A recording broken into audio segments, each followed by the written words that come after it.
¿Qué es la historia humana? Es un registro de los vencedores, de poder y propósito. La evolución, la agricultura, la revolución y así sucesivamente. La mayoría están al menos vagamente familiarizados con estos conceptos. Pero, ¿y si no es tan simple? ¿Y si las historias de los antiguos, cuentos de dioses y ángeles, de gigantes y desastres, son más literales de lo que pueden parecer a primera vista? Mira más de cerca, y una historia alternativa de la raza humana puede ser revelada. Una que cambia totalmente el conocimiento convencional y la historia del poder. Esta es una historia alternativa que ha sido censurada fuera del entendimiento humano, en su mayoría olvidada o ignorada, hasta ahora.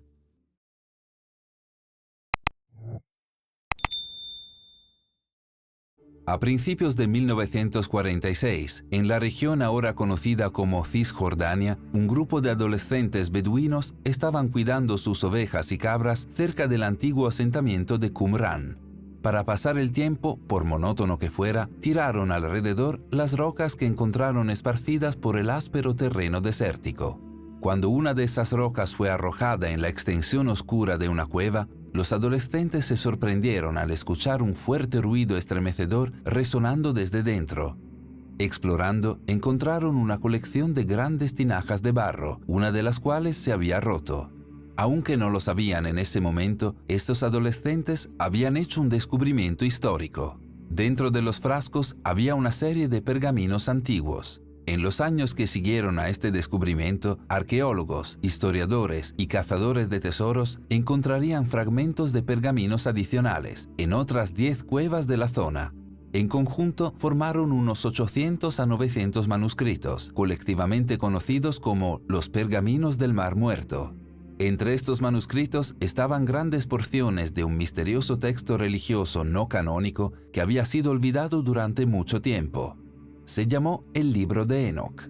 En su totalidad, el Libro de Enoc se compone de 5 libros: el Libro de los Vigilantes, el Libro de Parábolas, el Libro Astronómico, las Visiones de los Sueños y las Epístolas de Enoc, que contiene unos 100 capítulos. Estos capítulos cuentan la historia del séptimo patriarca en el libro del Génesis, Enoc, padre de Matusalén y abuelo de Noé. El mismo Noé de la historia bíblica del Arca de Noé. Sin embargo, esta no era la historia bíblica del Arca de Noé. De hecho, el libro de Enoc proporciona un relato de los hechos completamente diferente, conduciendo al gran diluvio de la época de Noé, la cual es una historia doctrinal completamente diferente. Cuenta una historia de los vigilantes, explicados en términos bíblicos como ángeles caídos, enviados a la tierra para vigilar a los humanos en algún momento antiguo e indefinido. Desafortunadamente, lejos de simplemente observar a los humanos, estos vigilantes se enamoraron de las mujeres humanas y en poco tiempo comenzaron a participar en actos sexuales depravados con ellas. El libro de Enoc dice que los niños nacidos a través de este mestizaje entre los vigilantes y los humanos se llamaban Nefilim. Estos Nefilim fueron, como se describe, gigantes y salvajes que pusieron en peligro y saquearon a la humanidad, o dicho de otra manera, gigantes sobrenaturales, devoradores de hombres. Enojado por lo que habían hecho los vigilantes, los descritos como dioses los encadenaron en una prisión subterránea en lo profundo de la tierra. Enoc se convirtió en el intermediario entre los dioses y los vigilantes encarcelados. El libro describe los viajes entre el cielo y la tierra en su papel de intermediario, cómo voló con los ángeles y vio los ríos y las montañas y los mismos confines de la tierra desde arriba. Sin embargo, a pesar de la intervención de Enoc, los dioses decidieron que la atrocidad en que la tierra se había convertido debía ser castigada. Por supuesto, el castigo sería una gran inundación. Esta inundación destruiría a los Nefilim y cimentaría a los vigilantes en su prisión. Previo a ello, sin embargo, Enoc sería llevado al cielo en un carro de fuego. Curiosamente, el libro del Génesis, que habla de la gran inundación en las tradiciones abrámicas, hace referencia a los Nefilim en el capítulo 6, describiendo héroes antiguos, guerreros de renombre. Este no es el único lugar en el canon bíblico en el que aparecen los Nefilim. En Números 13, 32, 33, los israelitas visitan una tierra habitada por Nefilim, que son tan grandes que hacen a los israelitas parecer unos saltamontes. Por supuesto, muchas cosas en la Biblia se ven en los tiempos modernos como alegóricas, es decir, más como un mito filosófico que un registro histórico. Hay evidencia arqueológica de una gran inundación en el pasado de la Tierra, una, dicho sea de paso, también hablada en innumerables tradiciones religiosas y culturales en todo el mundo. ¿Seres como los gigantes Nefilim realmente existieron? Seguramente habría pruebas similares. ¿Y si las hay? En nuestro video documental de 30 minutos sobre gigantes, en el cual vinculamos la descripción y comentarios, destacamos docenas de historias de enormes esqueletos desenterrados en América del Norte, junto con muchos artículos periodísticos de finales del siglo XIX y principios del XX que sugieren que gigantes antiguos eran de hecho reales y coexistieron con los primeros humanos. Este no es un fenómeno confinado a los Estados Unidos. Del mismo modo, enormes esqueletos se han encontrado en la selva amazónica, África y otros lugares. De hecho, historias de gigantes impregnan la historia y las tradiciones humanas. El famoso explorador Marco Polo una vez escribió sobre una raza de gigantes en Zanzíbar que eran tan fuertes que pueden llevar hasta 4 hombres ordinarios. Mientras que la gente del actual Tánger, Marruecos, una vez indicó que el fundador de su ciudad era un gigante llamado Anteo. Según el mito irlandés, la llamada Calzada del Gigante frente a la costa noreste de Irlanda, unas asombrosas 40.000 columnas de roca entrelazadas, fue construida por el gigante irlandés Finn McCool para que pudiera caminar a través del mar a Escocia para luchar contra otro gigante. Además, historias de gigantes salpican leyendas nórdicas y la mitología griega antigua. Quizás si los gigantes existieron, como estos registros a través de innumerables culturas sugieren, entonces el libro de Enoc es menos alegórico de lo que podría parecer originalmente, menos mito fantástico y más arraigado en la historia real. Es interesante tener en cuenta que durante siglos, el libro de Enoc fue una parte importante tanto para las tradiciones religiosas cristianas como judías. Muchas de las sectas, si no la mayoría, aceptaron el libro como escritura. Además, algunos incluso han sugerido que el libro de Enoc fue la inspiración para el libro del Génesis, debido a sus muchos paralelismos e historias superpuestas. La pregunta es, pues, ¿qué pasó? ¿Por qué el libro de Enoc no es parte de la Biblia? Para responder a esto, debemos regresar a los primeros siglos después de la muerte de Jesucristo, lejos del rígido canon de 39 libros del Antiguo Testamento y 27 del Nuevo Testamento que conocemos hoy como la Biblia. Originalmente hubo numerosos evangelios y textos religiosos que formaban el amplio espectro de la tradición cristiana.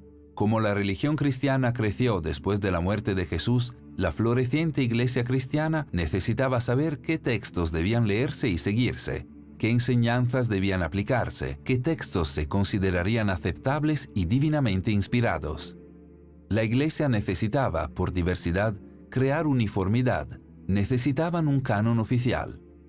En una historia popularizada en los tiempos modernos por la obra fundamental de Dan Brown, El Código da Vinci, se recuerda que esta canonización sucedió, algo nefastamente, en el Concilio de Nicea en el siglo IV.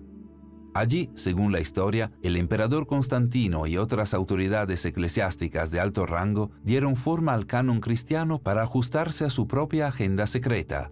Desafortunadamente, esto no es históricamente exacto. El Concilio de Nicea no determinó el canon cristiano oficial.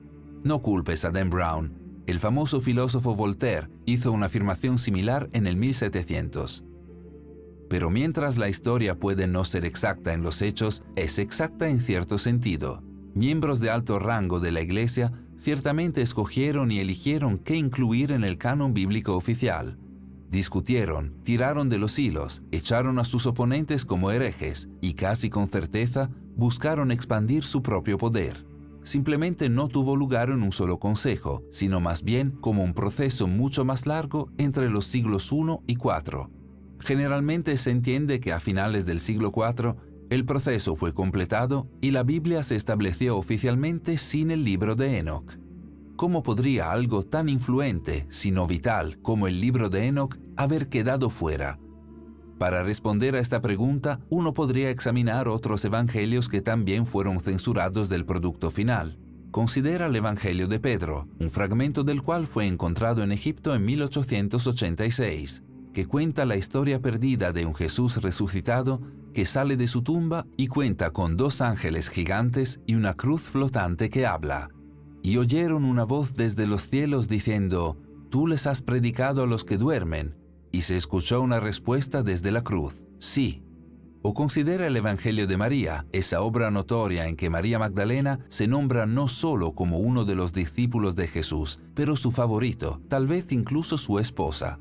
Dentro de este Evangelio pregunta el discípulo Pedro por qué él y los otros discípulos deberían escuchar a María, una mujer, a lo que Mateo responde: «Si el Salvador la hizo digna, ¿quién eres entonces por tu parte para hacerla a un lado? Seguramente el Salvador la conoce muy bien, es por eso que la ha amado más que a nosotros». Como el libro de Enoc, estos evangelios dicen historias extraordinarias que desafían a la historia. Quizás entonces no debería sorprendernos que estos textos fueron censurados por los primeros corredores del poder del canon cristiano oficial. Es lógico que el libro de Enoc pueda haber sido totalmente olvidado si no fuera por su supervivencia en pequeñas sectas ortodoxas de los judíos etíopes. De hecho, la única versión premoderna del texto fue escrita en Ge'ez, una lengua africana antigua. Fue esta versión que Richard Lawrence, el arzobispo de Cashel, utilizó en 1821 para producir la primera traducción al inglés del libro, la versión utilizada para informar del estudio de los pergaminos del Mar Muerto. Curiosamente, aunque el libro de Enoc fue omitido del canon cristiano establecido y posteriormente olvidado en todos menos los más oscuros rincones de la tradición religiosa y estudio teológico, la Biblia contiene numerosas referencias al mismo. Hay referencias a los Nefilim en Génesis y Números. El Génesis también contiene un recuento extenso del linaje de Enoc. El libro de Hebreos describe cómo Dios se había llevado a Enoc. Aparentemente una referencia a él siendo llevado al cielo en un carro de fuego antes del gran diluvio. Judas, mientras tanto, contiene un párrafo completo transcrito casi palabra por palabra de Enoc, sugiriendo que el libro puede, de hecho, haber servido como inspiración temprana para textos bíblicos canónicos. Además, Corintios 11, 5, 6 contiene instrucciones de San Pablo que las mujeres deben cubrir sus cabezas mientras están en la iglesia. Esto aparentemente es una referencia directa al hecho de que los vigilantes en el libro de Enoc se sintieron atraídos por las mujeres con cabello largo y suelto. Esta es una práctica que permanece en el catolicismo romano y el islam hasta el día de hoy. Aunque fue censurado, incluso olvidado, el libro de Enoc nunca desapareció realmente. Hay algo más profundo detrás del libro de Enoc y sus increíbles historias, algo que va más allá de ser simplemente una parte o no del canon cristiano. Se ha señalado que Enoc, el séptimo patriarca de la Biblia, parece reflejar el séptimo rey antediluviano, Enmenduranna, en la tradición babilónica. Los antiguos griegos creían que Enoc era el mismo que el dios Hermes, mientras que los antiguos egipcios tenían a alguien similar en su propia tradición. Los ejemplos podrían continuar, y por eso hay que preguntarse, ¿por qué Enoc, sin importar su nombre, sigue apareciendo en las tradiciones de los antiguos? La respuesta puede preceder a los griegos, los egipcios o incluso los babilonios, hasta los antiguos sumerios. Según los textos sumerios, la tierra fue visitada por un grupo de seres sobrenaturales en algún momento del pasado distante. Estos visitantes se describen en la tradición sumeria de una manera inquietantemente similar a las descripciones de los vigilantes en el libro de Enoc. En lugar de vigilantes, sin embargo, los sumerios los llamaron a estos seres los Anunnaki, que literalmente significa aquellos que vinieron de los cielos. Eran dioses para los sumerios. Para pensadores modernos como Zecharia Sitchin y Erich von Däniken, eran una raza antigua de extraterrestres que vinieron a la Tierra. Curiosamente, los textos sumerios cuentan historias de estos Anunnaki al igual que los vigilantes, que comenzaron a aparearse con los seres humanos, creando una especie completamente nueva en el proceso, reflejando la creación de los Nefilim. Como los dioses del libro de Enoc, los Anunnaki se enojaron debido a la condición de la tierra y provocaron una gran inundación. Es posible que el libro de Enoc, así como otras tradiciones relacionadas, simplemente están volviendo a contar la vieja historia sumeria de los Anunnaki? Considera la revolución agrícola, que comenzó alrededor del 10.000 a.C., tiempo durante el cual los seres humanos pasaron de un estilo de vida de caza y recolección a uno de agricultura y asentamiento. Según registros históricos, ya en 9500 a.C., en lo que hoy es el Kurdistán moderno, cebada, trigo y centeno estaban siendo cultivados. Se cultivaban avena, guisantes y lentejas, mientras que se domesticaban cabras y ovejas. Unos 500 años después de eso, la fundición de cobre y plomo fueron teniendo lugar en la región, junto con el tejido y la alfarería. Además, esta antigua cultura kurda fue la primera en desarrollar un guión, siendo una de las sociedades alfabetizadas más antiguas de la humanidad. Algunos se han preguntado cómo los seres humanos podrían haber hecho este salto tan rápido. Curiosamente, el pueblo kurdo afirma ser descendiente de los hijos de Jinn, los hijos de los espíritus. ¿Es esta una referencia cultural antigua a la procreación entre Anunnaki y mujeres humanas?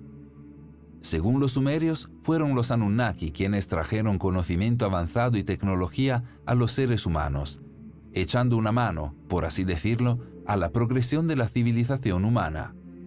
Muchos han sugerido que esto explica monumentos aparentemente imposibles como las pirámides de Giza o Teotihuacán, estos antiguos monumentos de extraordinaria sofisticación que es completamente inexplicable por la cultura y circunstancias sociales de registro histórico. Quizás esto también explica cómo los seres humanos pudimos hacer la transición de cazadores-recolectores nómadas a civilizaciones sofisticadas en una cantidad de tiempo históricamente insignificante. Increíblemente, el libro de Enoch describe un proceso casi idéntico que tiene lugar, con los vigilantes reflejando a los Anunnaki en proporcionar a los humanos conocimiento y tecnología avanzada.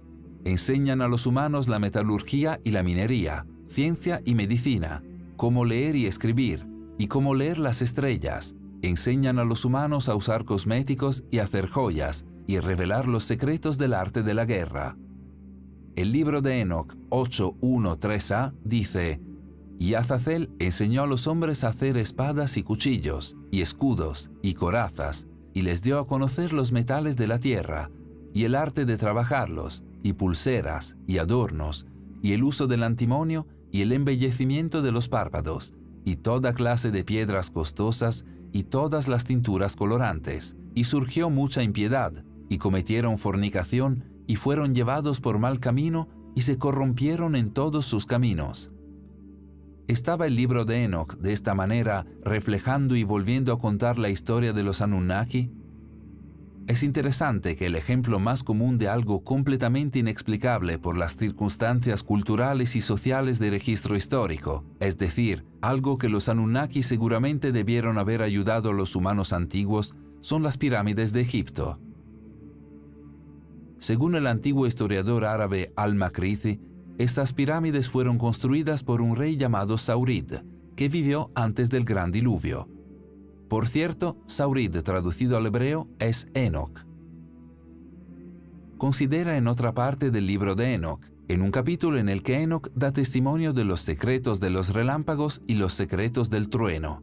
Algunos han sugerido que este capítulo está destinado a iluminar los acertijos de energía y electricidad. De nuevo, esto se relaciona directamente a los Anunnaki, que muchos creen han intentado revelar secretos similares a los seres humanos a través de círculos de cultivo durante algún tiempo. En nuestro último vídeo, llamado «Los círculos de cultivo contienen planos para dispositivos de energía libre», hablamos cómo en solo las últimas décadas los círculos de cultivos han aparecido en todo el mundo, detallando ecuaciones matemáticas complejas, diagramas magnéticos y motores, enrutadores mecánicos y las líneas de campo de una carga eléctrica, el trabajo, según algunos, de los Anunnaki.